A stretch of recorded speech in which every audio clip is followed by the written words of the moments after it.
Today on Workflow Wednesday.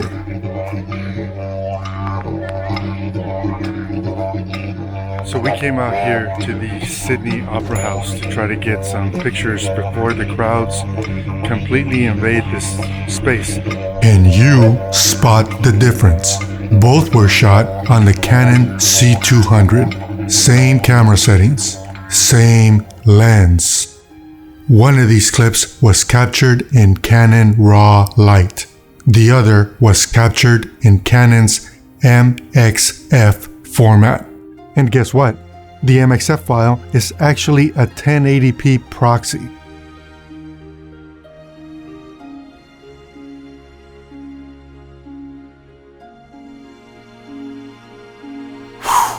We made it to Wednesday, and thank goodness because it's a very busy time of year around here. So, were you able to see the difference between the two clips?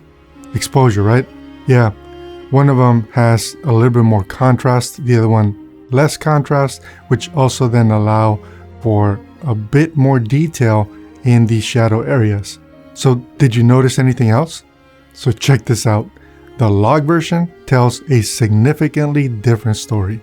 And it's a lot more than just the saturation difference. The color and contrast information appears to be baked in, and that generally means that we have a lot less room to manipulate that file in post-production. For me, in this case, it really does feel like a good thing because that baked in information actually gets the file about 80% of where I want to end up, where this other one needs significantly more work. So let me ask you the same question in a different way. Would you feel comfortable using either of these two clips in a project that you were working on? And let's assume that you're delivering to the web, social media, or you're streaming that video somewhere. So again, for me, if I was delivering that video to Instagram or Facebook, that would be a huge yes. I would use either of the two files. So here's a quick workflow fun fact. My iMac Pro is able to render straight out of the camera Canon C200 RAW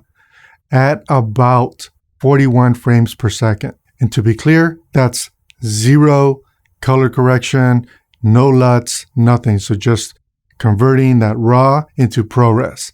And on the other hand, I'm able to render the proxy files at more than 181 frames per second. Talk about workflow, time savings, and efficiency. And of course, the story changes once I color correct and grade the clips. My iMac Pro rendered 1 minute of Canon C200 RAW in about 57 minutes. And once I graded the proxy file, I was able to render that 1 minute proxy file in about 27 minutes. So can you actually see how the actual time savings for every single minute of actual footage that is rendered will then add up over time?